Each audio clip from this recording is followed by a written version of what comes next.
Hello दोस्तों, कैसे हैं आप सभी। आप सभी का ही हार्दिक स्वागत और हार्दिक अभिनंदन करती हूँ मैं प्रीति मडियार, इंडिया के सबसे पहले पॉकेट फ्रेंडली चैनल और ऐप पॉकेट पढ़ाई पर। इससे पहले कि आज का माइंड ब्लोइंग सेशन मैं शुरू करूँ, सबसे पहले जल्दी से सुनो। क्या आने वाले नेट सेट JRF एग्ज़ाम के लिए, किसी भी स्टेट के सेट के एग्ज़ाम के लिए इंग्लिश लिटरेचर की तैयारी करनी है तो जस्ट अभी डाउनलोड कर लो इंडिया का सबसे पहला pocket friendly education app pocket पढ़ाई, जिसका लिंक इस वीडियो के डिस्क्रिप्शन में दिया गया है। जहाँ पे एक mind blowing course English literature, NTA, set और हर एग्ज़ाम से संबंधित जो इंग्लिश लिटरेचर का है उसके लिए आपका वेट कर रहा है। जहाँ पे क्वालिटी है इंडिया में द बेस्ट और ऑब्वियसली प्राइस भी है पूरे इंडिया के किसी भी इंस्टीट्यूट से लेस। तो आज इसको ज्वाइन करें। और साथ में दोस्तों बहुत खूबसूरत परिवार है आपका अपना फेसबुक, इंस्टा, टेलीग्राम पे पॉकेट पढ़ाई का भाई, तो फॉलो कर लो, उनके लिंक भी वीडियो में दिए गए हैं। तो आइए अब आगे बढ़ते हैं। दोस्तों आज जो राइटर हम करने जा रहे हैं, ध्यान से देखिए, ये आपके सामने है। काफ़ी एज्ड से, काफ़ी गहरी से इनकी आंखें लग रही हैं, काफ़ी सोच में है, कुछ ऐसा लग रहा है, कुछ बहुत अच्छा लग रहा है कि कुछ बहुत ग्रेट ये राइटर हैं, सुलझे हुए राइटर हैं, एक्सपीरियंस राइटर हैं। तो कौन है ये दोस्तों? ये हैं हमारे जॉन मिल्टन। ठीक है जी, कौन है ये दोस्तों? ये हैं हमारे जॉन मिल्टन। नाम तो सुना ही होगा। ठीक है, तो अभी जो हम अपनी एज कर रहे हैं उसमें हम इन राइटर को एक्सप्लोर करेंगे। जॉन मिल्टन, जिनके फ़ोटो देख के ही मैंने आपको बता दिया, एज्ड, काफ़ी सुलझे हुए, एक्सपीरियंस्ड, शांत लग रही हैं। और दोस्तों वैसे ही सुलझे हुए इनके वर्क हैं। ठीक है, जैसे चौसर का वर्क है ना, कैंटरबरी टेल, सबको पता है कि इन्होंने लिखा है। वैसे ही पैराडाइज लॉस्ट, जो कि एक एपिक वर्क है, वो भी हमारा जॉन मिल्टन ने लिखा हुआ है। तो ये इनका मार्केबल वर्क है। और भी बहुत कुछ है जो हम इनके बारे में करेंगे। इस एज में जॉन मिल्टन एक वो राइटर में से हैं जिनके लिए हम अभी काफ़ी लेक्चर्स समर्पित करने वाले हैं, जिनमें हम जॉन मिल्टन की पर्सोना, पर्सनैलिटी एंड वर्क को एक्सप्लोर करेंगे विद हंसते हंसते कट जाएं पढ़ाई के रास्ते। तो आइए करना शुरू करते हैं। Ladies and gentleman, none other than John Milton. तो दोस्तों जॉन मिल्टन के बारे में सबसे पहले मैं आपको बताना चाहती हूँ कि वर्ड्सवर्थ के साथ इन्होंने मतलब जो है काम किया था, और वर्ड्सवर्थ वर्क और सोनेट ऑन हिम, उन्होंने उन पे मतलब सोनेट लिखा था लंदन। ठीक है, तो वर्ड्सवर्थ ने जो है एक सोनेट लिखा था जो मिल्टन पे है, जिसका नाम है लंदन। तो ये पहले ऐसे राइटर आए जिसमें शुरू में ही किसी और ने इन पे क्या वर्क लिखा है उसके साथ शुरुआत हुई है। तो आप आइडिया लगा ही सकते हैं कितने महान ये राइटर हैं कि पहले ही शुरू में ही मैंने ये बताया किसी और राइटर ने इन पे क्या वर्क लिखा था। ठीक है, तो वर्ड्सवर्थ का दोस्तों एक जो है सोनेट है लंदन, जो उन्होंने मिल्टन पे लिखा था। ठीक है, सोनेट क्या है? 14 लाइन्स की पोएम होती है, ये मैं ऑलरेडी आपको पिछले लेक्चर में बहुत अच्छे से बता चुकी हूँ। नेक्स्ट दोस्तों, मिल्टन एक कैवलियर पोएट नहीं थे। तो देखो, ठीक मिल्टन से पहले हम सारे अपने कैवलियर पोएट्स पढ़ रहे थे। तो यहाँ पे मैं क्लियर कर देती हूँ कि मिल्टन कैवलियर पोएट नहीं है, पीछे ही हम सारे अपने कैवलियर पोएट्स जो हैं फिनिश कर चुके हैं। उसके बाद दोस्तों नेक्स्ट है, इन्होंने एक वर्क लिखा था लाइसिडास, जो कि बेसिकली एल्गी था किंग एडवर्ड की डेथ पे। ठीक है, तो एल्गी क्या होती है? एल्गी एक मॉर्निंग पोएम होती है। वो सुबह वाला मॉर्निंग नहीं, MOURNING, मॉर्निंग, शोक वाला मॉर्निंग, को दुख, जब किसी की डेथ हो जाती है जो उस पर हम पोएम लिखते हैं उसको एल्गी कहते हैं। ठीक है, सो मिल्टन का यहाँ पे वर्क है लाइसिडास, जो कि एक एल्गी है, डेथ वाली पोएम है जो किंग एडवर्ड की डेथ पे उन्होंने लिखी थी। उसके बाद दोस्तों इनके दो वर्क हैं, एक है एल एलिग्रो और एक है सेकंड पेंसेरो। ठीक है, एल एलिग्रो में उन्होंने हैप्पी मैन, जो खुशनुमा इंसान है, उसका जिक्र किया है, और सेकंड पेंसेरो में उन्होंने सैड मैन, जो दुखी इंसान है, उसका जिक्र किया है। अब इसको थोड़ा सा एक्सप्लेन करने से पहले और एक 6 पॉइंट लेने से पहले एक बात मैं आपको कहना चाहती हूँ। आपने देखा ही होगा दोस्तों, कोई भी इंसान है उसकी ज़िंदगी में हमेशा खुशी नहीं रहती या हमेशा दुख नहीं रहते, दोनों रहते हैं। जैसे हम कहते हैं सिक्के के दो पहलू हैं, एड्स एंड टेल, वैसे ही ज़िंदगी के भी दो पहलू हैं, खुशी और दुख। यही ज़िंदगी जीने का फ़लसफ़ा है। तो ना एक बात कहते थे मिल्टन को लेके, मिल्टन में ना ट्विन पोएट्स की टेंडेंसी थी, यानी कि उसके अंदर ही दो पोएट थे। जब सुबह होती थी ना मॉर्निंग, तो वो बड़ा हैप्पी मैन हो जाता था, उसका मूड बड़ा खुशनुमा हो जाता था। और जब टूलाइट यानी कि रात होती थी, वो सैड मैन हो जाता था, वो बड़ा दुखी हो जाता था। तो मिल्टन के मूड स्विंग होते थे। जब दिन होगा वो बहुत हैप्पी है, बहुत खुश है, और रात या होते होते रात में वो बड़ा सैड सा हो जाता था। तो ये तो उसके लाइफ में था, दिन रात में ही वो खुशी और दुख हो जाता था। पर ऐसे भी हमारी लाइफ के पर्सोना रहते हैं, ठीक है। तो सूरज चढ़ने के साथ उसकी ज़िंदगी में खुशियाँ चढ़ जाती थी, और रात होने के साथ, ढलने के साथ उसकी ज़िंदगी में दुख आ जाता था।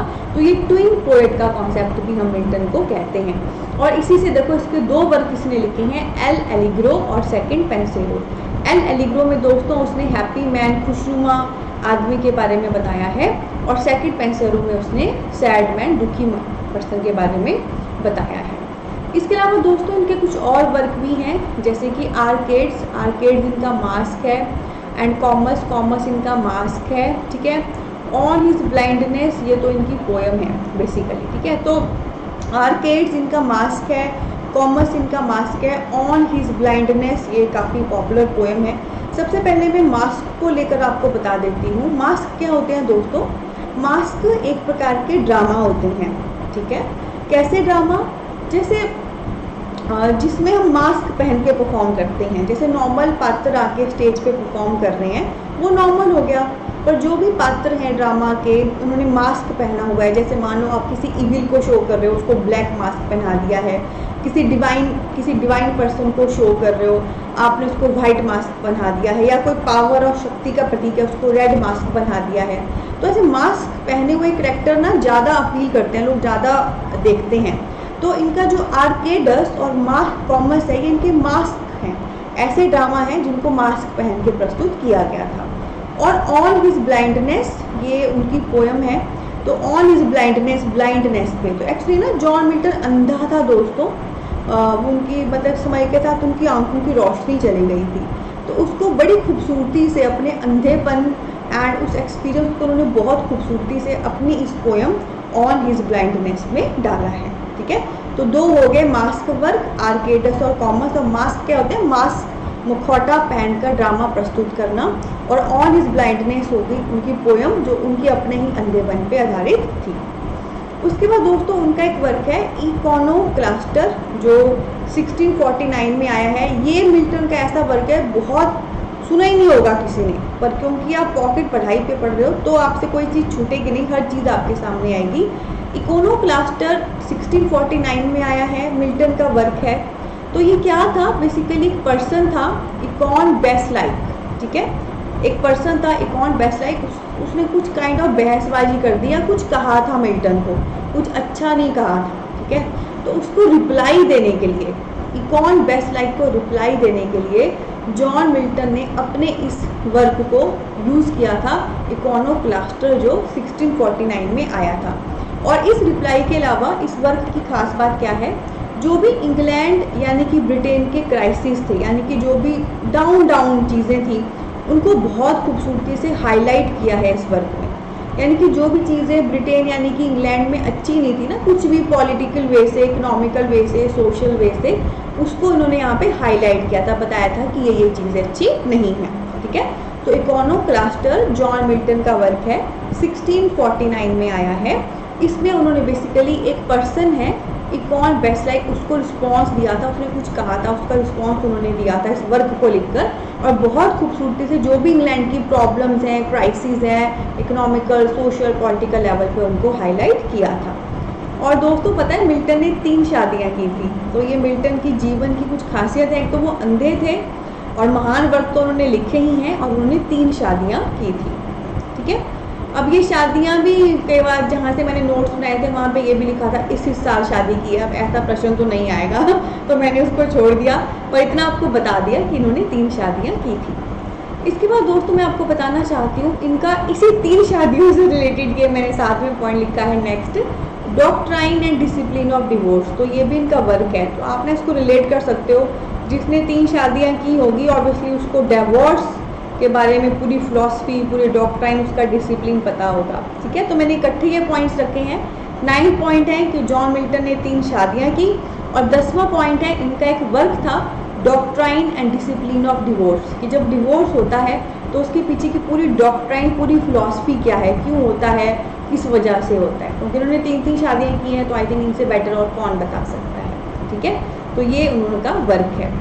उसके बाद दोस्तों इनका एक और वर्क है टेट्राकॉर्डन। ठीक है, टेट्राकॉर्डन में ना उन्होंने बेसिकली शादी में अपनी पोजीशन जस्टिफाई करने की कोशिश की थी, कि जैसे सब लोग कहते थे उन्होंने 3 शादियाँ की है, तो क्यों उन्होंने 3 शादियाँ की, क्यों उनको करनी पड़ी, तो क्या ऐसे रीज़न थे। तो मैरिज को लेकर उन्होंने अपनी पोजीशन को यहाँ पे जस्टिफाई किया था। और हाँ दोस्तों, ये एक ऐसा वर्क था, ये वर्क की वजह से इंग्लैंड में काइंड ऑफ स्टॉर्म आ गया था, एक तूफान काइंड ऑफ आ गया था, क्योंकि लोग ना काफ़ी विद्रोही में इसके आगे थे। तो उन्होंने 3 शादियाँ की थी, तो कहीं ना कहीं अपनी शादी में उनकी क्या पोजीशन थी, उनको क्यों शादी करनी पड़ गई, उसको उन्होंने बताया था। पर इससे ना एक काइंड ऑफ क्या कहते हैं, वो लोगों में ना एक गलत सा एक चीज़ आई, मतलब लोगों ने उसको अप्रिशिएट नहीं किया। लोग बहुत गुस्से में आ गए थे कि ऐसा वर्क पब्लिकली नहीं आना चाहिए। ठीक है, तो टेट्राकॉर्डन ये वर्क है जिसमें उन्होंने अपनी पोजीशन बताई शादी में, और इस वजह से कैसे स्ट्रॉम आया थ्रू आउट इंग्लैंड, कैसे लोगों ने इसको मतलब अप्रिशिएट नहीं किया, लोगों ने इसका विद्रोह किया, ये भी खासियत है। तो मिल्टन के सारे वर्क ही अच्छे वे से पॉपुलर नहीं हुए हैं कि प्रेज ही मिली हो, क्रिटिसिज्म ऐसा वाला क्रिटिसिज्म भी देखने को मिला है। उसके बाद दोस्तों उनका एक और वर्क था methought I saw my late espoused saint, ये भी इनका वर्क है। Methought I saw my late espoused saint, ये भी इनका वर्क है। ठीक है, तो दोस्तों एक हमने कॉमन वे से जॉन मिल्टन का पर्सोना, पर्सनैलिटी देख ली, कैसे वो पर्सन थे, कैसे उनके वर्क थे, कैसे उनकी लाइफ थी, शादियाँ एंड ऑल, कैसे उन्होंने वर्क लिखे। ठीक है, तो this is the John Milton part 1, और आने वाले लेक्चर में हम मिल्टन को लेकर और चीज़ें एक्सप्लोर करेंगे। ये हमने कंबाइन लेवल पे उनकी पर्सोना हर वे से देख लिए, उनके वर्क देख लिए, और आने वाले लेक्चर में एक एक करके हम इनके जो है वर्क लेना शुरू करेंगे, जिसमें पैराडाइज लॉस्ट है, पैराडाइज रीगेन्ड है, सैमसन एगोनिस्ट है, कुछ के नेम यहाँ पे आ गए, कुछ के नहीं हैं, तो बहुत कुछ है एक्सप्लोर करने के लिए। तो अच्छा लगा वो सेशन, थम्स अप जरूर देना, और खुद भी आना और बच्चों को भी लेकर आना। ठीक है, एंड आई होप आपने ऐप जो है डाउनलोड कर लिया है। ठीक है जी, और कोर्स ले लिया है और आप अच्छे से पढ़ रहे हो, आगे बढ़ रहे हो।